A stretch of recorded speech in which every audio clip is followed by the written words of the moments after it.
Shalom, selamat hari Sabat bagi umat Tuhan sekalian. Puji syukur kepada Tuhan untuk setiap berkat yang boleh kita rasakan bersama selama KKR dari malam ke malam.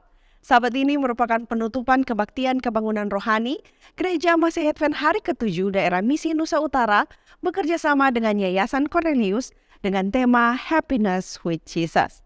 Untuk itu, mari kita siapkan hati dan pikiran kita untuk mengikuti acara keluarga, pembahasan sekolah sahabat, dan pelayanan penerangan serta lagu buka yang akan dipandu oleh Praise Team. Aku suka saksikan dari Yesus yang menjadi sahabatku yang erat, perubahan diriku yang seutuhnya hanyalah oleh kasih juru selamat. Tiada lain pelindung seperti Yesus, tiada lain sahabat seperti Dia. Tiada lain penebus yang menghapus dosa, aku dipeliharanya.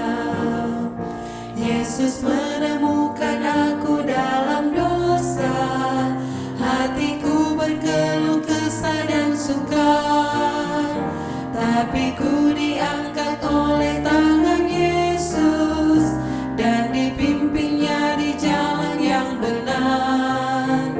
Tiada lain pelindung seperti Yesus, tiada lain sahabat seperti Dia. Tiada lain penebus yang menghapus dosa, aku dipeliharanya.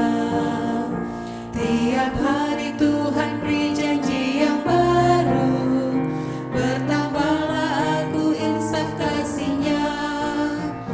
Tapi tak ku mengerti tebusan itu, hingga kelak ku lihat Yesus di surga. Tiada lain pelindung seperti Yesus, tiada lain sahabat seperti Dia. Tiada lain penebus yang menghapus dosa, aku dipeliharanya.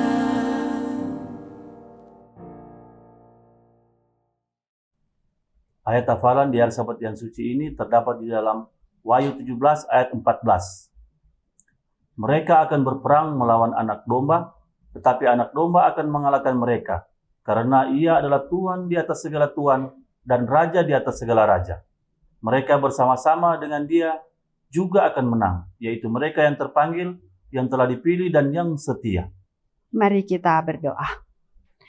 Terpujilah nama-Mu ya Tuhan, terima kasih. Di hari Sabat Tuhan yang suci ini kami akan memulaikan ibadah Sabat. Bersamalah dengan kami dalam peribadatan ini, sehingga semuanya boleh menjadi kemuliaan bagi nama Tuhan saja.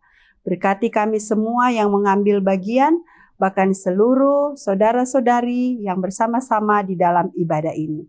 Karena kami berdoa hanya di dalam nama Tuhan Yesus, Juru Selamat kami yang hidup. Amin. Selamat pagi dan selamat hari Sabat. Shalom. Salam sejahtera bagi kita semua. Saudara-saudara yang diberkati Tuhan.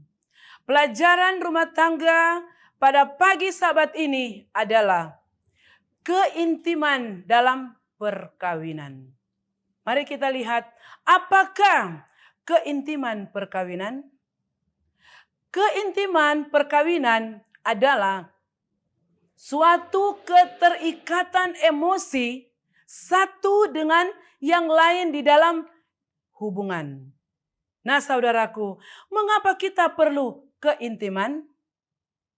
Kita perlu keintiman karena keintiman atau kedekatan sangat penting untuk kelangsungan perkawinan. Kita semua mau mencintai dan dicintai. Kita punya kemampuan untuk memberi dan menerima cinta dan bereaksi terhadap orang di sekitar kita. Nah saudaraku, ada nasihat Alkitab dalam mempertahankan perkawinan. Mari kita lihat. Di dalam buku Ibrani 13 ayat 1 dan 4. Firman Tuhan berkata, peliharalah kasih persaudaraan.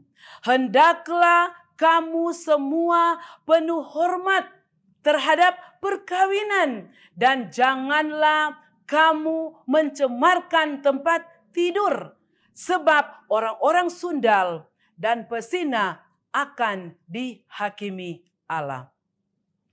Nasihat Rasul Paulus di dalam buku Efesus 5 ayat 22, firman Tuhan berkata, hai istri, tunduklah kepada suamimu seperti kepada Tuhan. Di dalam Efesus 5 ayat 25, firman Tuhan berkata, hai suami, kasihilah istrimu sebagaimana Kristus telah mengasihi jemaat dan telah menyerahkan dirinya baginya. Di dalam 1 Petrus 3 ayat 8, firman Tuhan berkata, dan akhirnya hendaklah kamu semua seia, sekata, seperasaan, mengasihi saudara-saudara, penyayang dan rendah hati. Saudaraku, pagi Sabat ini ada 10 hal memupuk keintiman perkawinan yang kita akan pelajari. Yang pertama adalah kebaikan. Sebagai pasangan suami istri, tunjukkan kerja sama kepada pasangan. Memiliki perasaan empati kepada pasangan. Mau berlaku adil dalam setiap konflik. Yang kedua, saling menghormati dan percaya. Saudaraku, terimalah pasanganmu sebagaimana adanya. Hargai kontribusinya. Mengakui perbedaan. Menerima keperluannya. Merasa iba terhadap perasaan pasangan, jujur dalam komunikasi, dan jangan mengendalikan pasangan. Yang ketiga adalah komunikasi yang efektif. Di dalam pasangan suami istri, kita harus bebas mengungkapkan perasaan, berbicara dan menanggapi yang positif. Mampu mengerti apa yang dibicarakan oleh pasangan dan menerima pembicaraannya. Mampu menghargai pasangan dan mengakui perasaannya. Berani bertanya apa kemauannya. Dan mampu mengutarakan dengan jujur kesulitan dan keberhasilanmu. Yang keempat adalah komitmen bersama. Sebagai pasangan suami istri, harus mengungkapkan perasaan untuk bersama-sama berjanji akan memperbaiki hubungan. Yang kelima, ungkapan penghargaan dan cinta. Saudaraku, sebagai pasangan suami istri, sangat-sangat penting bagi setiap pasangan untuk selalu memberikan sokongan emosi dan menyediakan dorongan positif kepada pasangan. Ungkapkan cinta, bebas dan sering tukar-menukar kelembutan, dan ungkapan cinta lewat jamahan sangat penting untuk menghidupkan perasaan yang romantis dan membuat hubungan itu manis. Yang keenam, penyesuaian diri. Nah, saudaraku, penyesuaian diri dalam mengatasi krisis sangat penting bagi pasangan suami istri. Peran yang fleksibel dalam hubungan, dalam situasi darurat, dalam kesulitan, dan dalam gangguan orang yang ketiga. Yang ketujuh adalah mengatasi konflik. Saudaraku, konflik adalah jalan kepada keintiman. Konflik adalah proses pematangan sifat.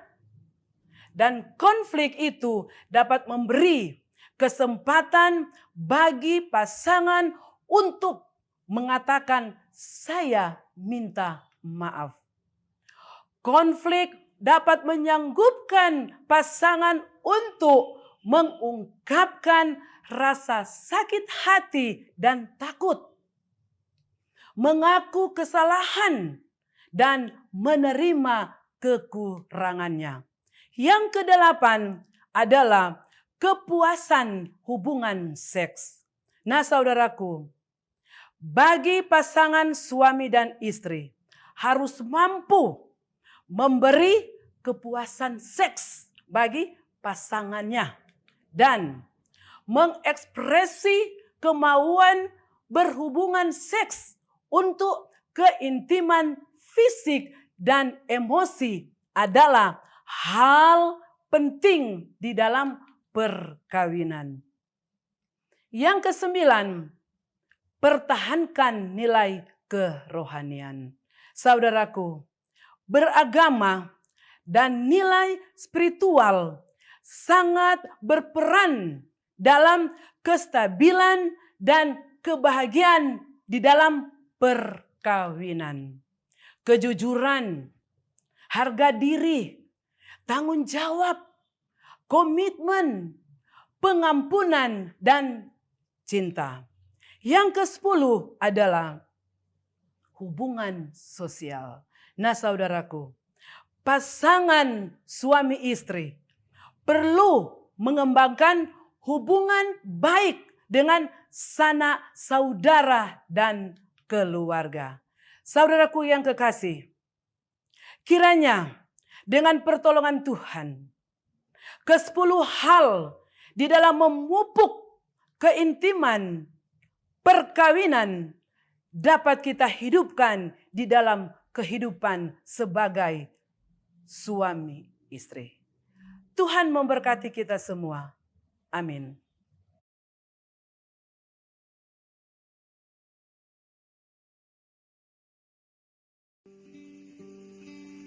Yesus sahabat terindah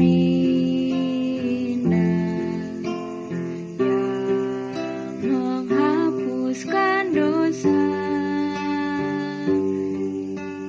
segala pergumulan kita serahkanlah dalam doa. Berapa susah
Shalom, selamat pagi, salam sejahtera bagi kita semua.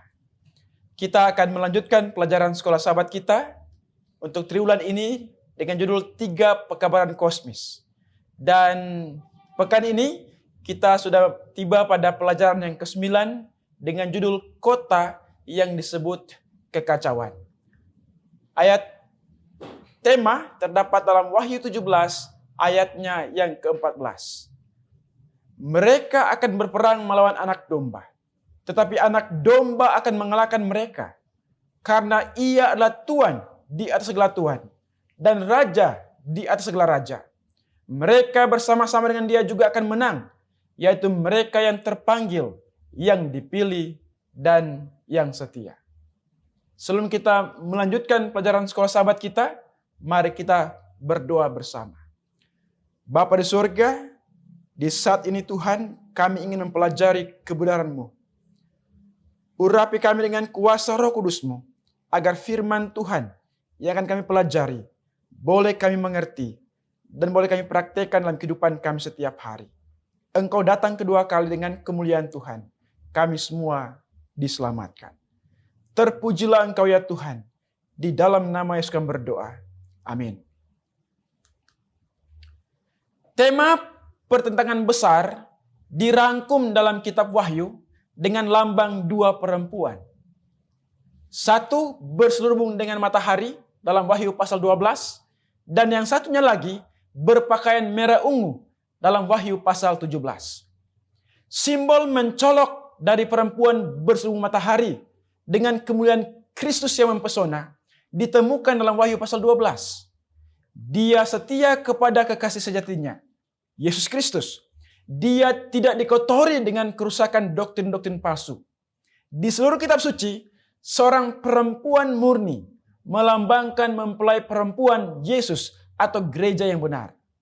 Dalam Yeremia 6 ayat 2, Nabi Yeremia berkata, "Adakah putri Sion sama seperti padang yang paling disukai?" Dalam ayat ini, Nabi menggunakan ungkapan putri Sion atau perempuan yang setia untuk menggambarkan umat Allah. Sebaliknya, kitab suci menyamakan kemurtatan dengan persinahan. Dalam Yakobus 4 ayat 4 kita dapat di sana. Berbicara tentang pemberontakan dan ketidaksetiaan Israel, Yeskiel meratap dalam Yeskiel 16 ayat 32. "Hai istri yang berzina, yang memiliki orang lain gantinya suaminya sendiri." Dalam pelajaran pekan ini, kita telah mempelajari kedua perempuan dalam kitab Wahyu dan menyelidiki lebih dalam konflik antara kebenaran dan kesalahan. Saudaraku, selama berabad-abad Tuhan selalu memiliki umat yang setia kepadanya. Wahyu pasal 12 ayat 17 menggambarkan kesetiaan umat Allah yang menuruti perintah-perintah Allah. Dan di ayat yang lain digambarkan bahwa mereka telah dipanggil, dipilih, dan yang setia. Wahyu 17 ayat 14. Yohanes menulis kitab Wahyu pada akhir abad pertama. Pada zaman ini kota kuno Babel sudah menjadi tumpukan debu. Ketika Yohanes menuliskan pekabaran dalam kitab Wahyu, kota Babel secara harfiah telah dihancurkan selama lebih dari beberapa abad. Dalam kitab Wahyu, kota kuno Babel dianggap sebagai tipe atau simbol Babel akhir zaman. Dalam nubuatan Wahyu, Babel mewakili sistem agama palsu yang akan memiliki karakteristik yang sama dengan Babel perjanjian lama. Prinsip-prinsip yang memandu Babel kuno akan menjadi struktur dasar dari Babel modern. Dalam Wahyu 17 ayat 1-6, seorang perempuan memakai kain ungu dan kain kemisi melangkah melintasi bentangan waktu. Perempuan ini menunggang binatang berwarna merah ungu. Kitab suci menyebutnya pelacur. Dia telah meninggalkan kekasih sejatinya, yaitu Yesus Kristus. Di sini Rasul Yohanes memberikan kita gambaran grafis tentang sistem agama yang murtad yang memiliki pengaruh kuat di dunia. Lihat atau perhatikan kalimatnya. Kuasa ini adalah satu. Dalam Wahyu 17 ayat 2 dikatakan, dengan dia, raja-raja di bumi telah berbuat cabul, dan penghuni-penghuni bumi telah mabuk oleh anggur percabulannya. Mabuk selalu negatif dalam kitab suci. Dan percabulan adalah merupakan simbol dari ajaran sesat atau doktrin atau praktek yang sesat. Sistem gereja yang telah jatuh memiliki jangkauan internasional yang mempengaruhi orang-orang di seluruh dunia dengan tipuannya. Iblis sangat marah karena Injil akan diberitakan kepada setiap bangsa, suku, bahasa, dan kaum. Dan Injil kerajaan akan diberitakan di seluruh dunia. Jadi setan menggunakan setiap penipuan yang mungkin untuk memikat pikiran semua penduduk bumi. Wahyu 17 ayat 2 melanjutkan penjelasannya tentang misteri Babel besar dengan menyatakan bahwa dia telah melakukan percabulan dengan raja-raja di bumi. Apa itu zina? Ini adalah lambang dari persatuan yang terlarang. Dalam sistem gereja yang jatuh, gereja itu bersatu dengan negara. Dalam sistem gereja yang benar, gereja dipersatukan dengan Yesus Kristus. Gereja yang jatuh memandang kepada para pemimpin, kepada para politik dunia untuk kekuasaan dan otoritas. Gereja meminta negara untuk menegakkan keputusannya, alih-alih meminta kekuatannya dari Yesus sebagai suaminya. Dia mencari dukungan dari negara. Wahyu 17 ayat 2 melanjutkan penggambaran dramatisnya. Dalam ayat ini dikatakan, dalam ayat yang kedua, dan penghuni-penghuni bumi telah mabuk oleh anggur percabulannya. Lambang sari buah anggur yang murni digunakan di seluruh perjanjian baru untuk melambangkan darah Kristus yang tak tercemar dan murni yang dicurahkan untuk keselamatan kita di kayu salib. Dalam Lukas 22 ayat 20 Yesus berkata, cawan ini adalah perjanjian baru oleh darahku yang ditumpahkan bagi kamu.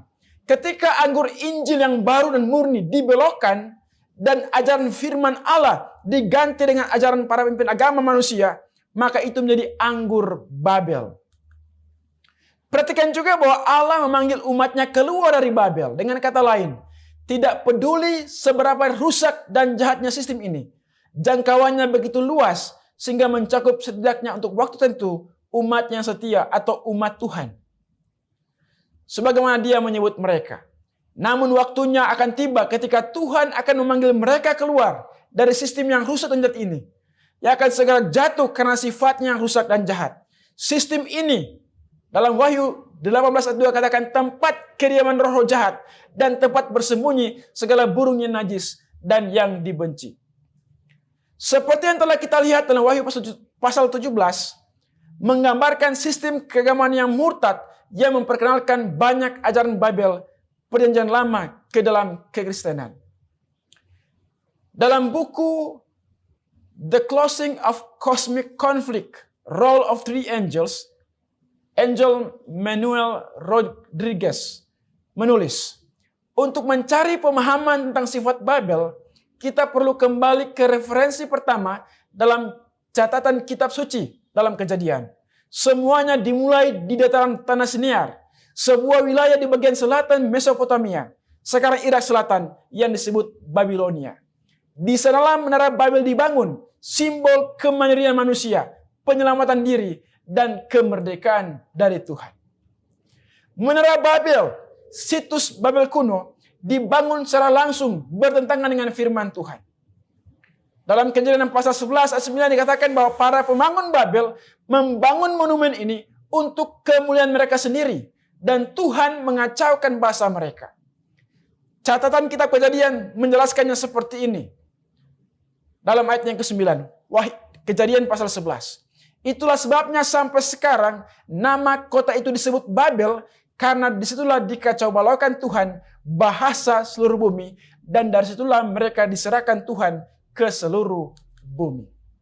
Begitu jahatnya sistem ini sehingga digambarkan sebagai mabuk dengan orang-orang kudus dan darah para martir. Wahyu 17 ayat 6. Ini merupakan gambaran mengerikan tentang betapa rusaknya Babel itu. Intinya Babel spiritual mewakili agama yang didasarkan pada ajaran manusia, didirikan di atas gagasan manusia, dan didukung oleh tradisi manusia.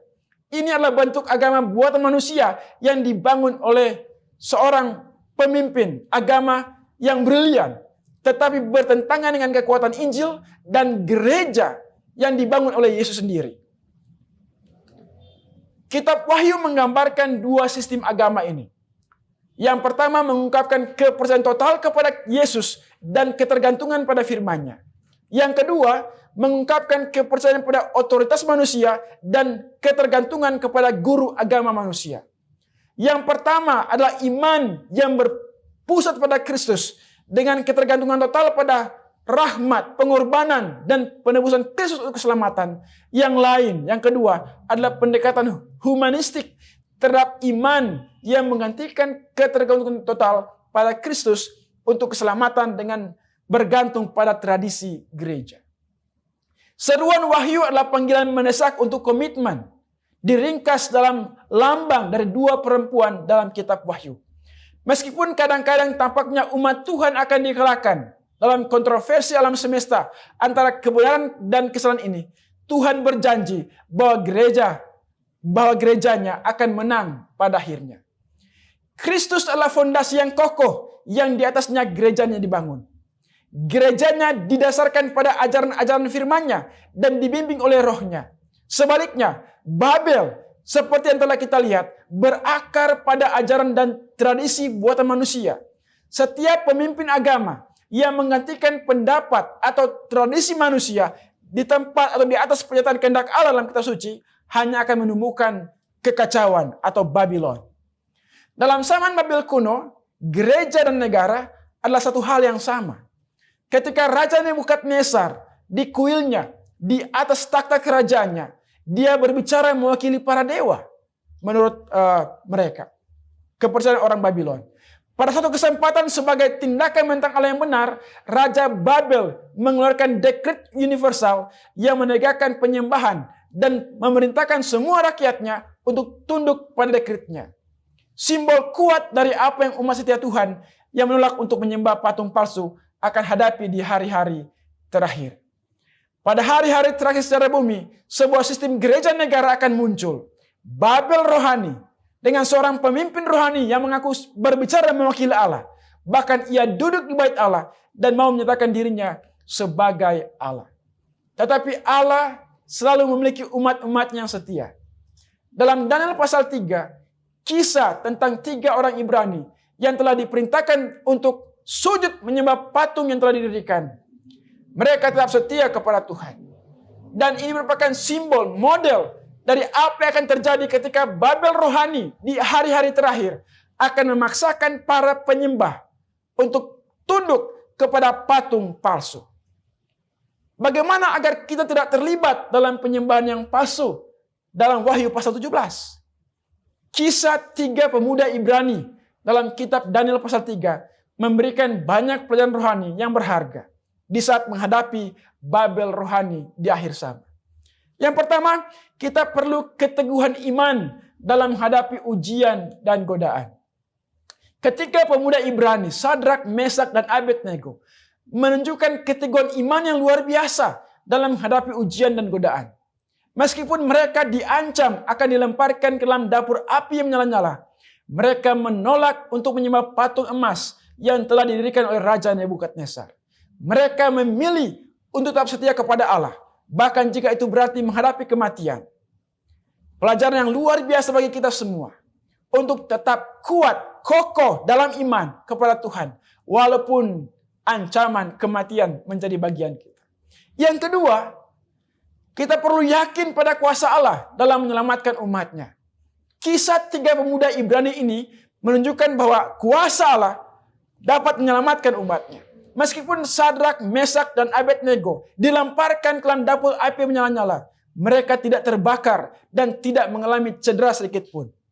Allah sanggup menyelamatkan mereka dari kematian dan membuktikan kuasanya kepada Raja Nebukadnezar dan seluruh kerajaan Babel. Yang ketiga, dalam Daniel pasal 3, kita harus percaya bahwa upah dari iman yang kokoh. Bahwa ada upah dari iman yang kokoh. Ketiga pemuda Ibrani ini mengalami konsekuensi positif dari iman yang kuat. Setelah Allah menyelamatkan mereka dari dapur api, Raja Nebukadnezar mengakui kebesaran Allah dan memerintahkan seluruh kerajaannya untuk menyembah Allah. Selain itu, Sadrak, Mesak, dan Abednego dipromosikan menjadi pemimpin dalam pemerintahan Babel. Saudara Tuhan, Babylon merupakan lambang daripada gereja atau agama yang telah rusak, yang telah meninggalkan iman percaya kepada Tuhan, dan telah menggabungkan itu dengan kuasa manusia. Mari kita mengikuti teladan daripada ketiga pemuda Ibrani itu. Mari kita menjadi orang-orang yang menang dalam Kristus. Menjadi yang terpilih, yang terpanggil, dan yang setia. Biarlah kita menjadi umat yang setia di akhir zaman ini. Tuhan memberkati kita semua. Mari kita tunduk kepala, kita berdoa. Bapa di surga, terima kasih Tuhan firman-Mu melalui pelajaran sekolah Sabat yang boleh kami pelajari bersama di hari Sabat ini. Menjelaskan kepada kami Wahyu pasal 17. Bapa di surga, bantu kami Tuhan untuk boleh menjadi umat-umat Tuhan yang setia di akhir zaman. Kami rindu Tuhan ketika Engkau datang dengan kemuliaan-Mu. Kami kedapatan benar, kami kedapatan setia, dan kami boleh menikmati kerajaan surga, kerajaan yang Kau telah siapkan bagi kami semua. Bapa, terima kasih untuk firman Tuhan yang boleh kami pelajari bersama. Di dalam nama Yesus kami berdoa dan mengucap syukur. Amin. Shalom dan selamat Sabat untuk semua umat Tuhan di mana saja berada. Kita patut memanjatkan puji syukur kepada Tuhan atas berkat-Nya untuk kita semua. Pada acara pelayanan perorangan saat ini, kami mengutip ayat dalam firman Tuhan di dalam buku Mazmur 127 ayat 1. Jikalau bukan Tuhan yang membangun rumah, sia-sialah usaha orang yang membangunnya. Jikalau bukan Tuhan yang mengawal kota, sia-sialah pengawal berjaga-jaga. Dari bidang pendidikan, maka kami memilih kata rumah dan kota menjadi sekolah. Jikalau bukan Tuhan yang membangun sekolah, sia-sialah usaha orang yang membangunnya. Jikalau bukan Tuhan yang mengawal sekolah, sia-sialah pengawal berjaga-jaga. Jika menoleh dalam sejarah penciptaan, maka kita meyakini bahwa lembaga pendidikan atau sekolah Allah sendiri yang membangun. Allah sendiri yang memulainya dari Taman Eden. Karena Allah lah yang menjadi guru agung pertama, dibantu oleh para malaikat, dan murid yang pertama adalah Adam dan Hawa. Sebagai ruang kelasnya adalah Taman Eden dan alam sebagai buku pelajaran. Namun, program sempurna lembaga pendidikan tersebut telah terkikis oleh dosa. Mengapa hal ini terjadi? Di dalam buku pendidikan halaman 21 berkata, sementara Allah mengusahakan kebaikan manusia, setan mengusahakan kebinasaannya. Dengan muslihat setan, sehingga Adam dan Hawa meragukan kuasa Allah. Oleh mencampur aduk kejahatan dan kebaikan, pikiran menjadi kacau, kuasa mental dan rohaninya menjadi tumpul. Dan untuk memulihkan kembali kerusakan akibat dosa, maka lembaga pendidikan harus menjalankan misi sesuai rencana Allah. Yaitu, fungsi sekolah adalah sebagai tembok penghalang terhadap kejahatan yang merajalela. Untuk menjamin kesejahteraan mental orang-orang muda, untuk meningkatkan kemakmuran bangsa dalam buku Membina Pendidikan Sejati halaman 42. Oleh karena itu, maka tujuan pendidikan Kristen adalah penyelamatan jiwa-jiwa untuk mengembalikan citra Allah yang telah hilang akibat dosa. Untuk mencapai tujuan itu, pendidikan Advent menentukan visi, berkarakter seperti Yesus Kristus, berprestasi dalam ilmu pengetahuan dan teknologi, kreatif, produktif, dan mandiri.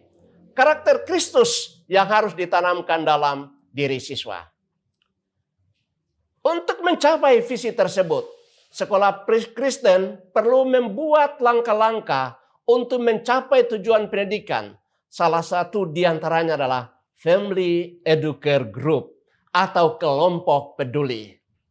Program yang inovatornya adalah Direktur Pendidikan Uni Conference Indonesia Kawasan Timur, Dr. Cornelis Ramsky, yang telah dimulai pada tahun 2016 di SMP Semat Fenambia memiliki dampak positif yang sangat besar untuk mengembangkan karakter siswa dan membina kerohanian siswa. Sehingga SMP Semat Fenambia menjadi percontohan program ini di Uni Conference Indonesia Kawasan Timur. Program kelompok peduli ini diadopsi oleh beberapa sekolah negeri di Kabupaten Talaut dan menjadi contoh dalam program pembinaan karakter siswa. Di dalam kelompok peduli tersebut, peran guru sangat penting yang kita sebut dengan 5P. P yang pertama, guru harus profesional, yaitu memiliki kemampuan mengajar dalam bidangnya, menguasai materi pelajaran, dan mampu mentransfer kepada siswa untuk dimengerti oleh siswa. P yang kedua, parents. Guru harus memahami kebutuhan siswa dan menolong mencukupkan kebutuhan siswa yang mendesak. Sebagai orang tua, harus melihat kebutuhan-kebutuhan daripada anak didiknya. P yang ketiga, pastor. Guru harus memberi nasihat, membimbing, mengarahkan siswa untuk mencapai cita-cita dan menuntun dalam pembentukan karakter seperti Yesus. P yang keempat, friars, imam. Mendoakan siswa dalam berbagai pergumulan. Ketika siswa mengalami berbagai masalah, maka guru harus menuntun dan mendoakan mereka. Dan P yang kelima, prophet, sebagai nabi, mengamarkan jika siswa seringkali melanggar aturan sekolah. Jika engkau menurut, ini berkat, dan jika engkau melanggar, ini akibat yang akan engkau tanggung. Saudaraku yang kekasih, Family Group adalah program yang sangat penting di sekolah. Semoga semua sekolah Kristen di mana saja dapat membuat program ini dengan jumlah anggota kelompok 12 orang yang mengikuti metode Yesus bersama murid-muridnya ketika berada di dunia. Terima kasih, Tuhan memberkati kita semua.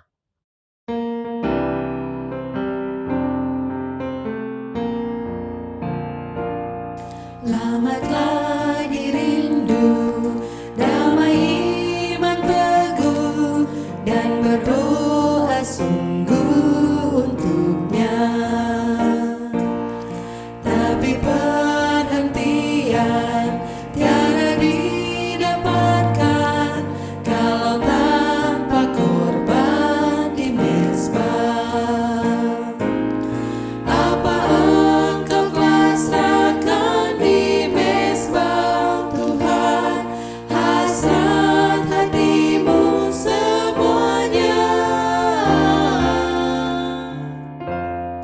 Engkau boleh dapat perhatian dan rahmat kalau engkau berserah padanya. Maukah engkau jalan dalam terang Tuhan dan beroleh damai dan iman. Turut kehendaknya, bebas dari susah, tapi harus berserah di mezbah. Apa engkau telah serahkan di mezbah Tuhan, hasrat hatimu semuanya. Engkau boleh dapat perhatian dan rahmat kalau engkau berserah padanya. Kasih tak terduga diberi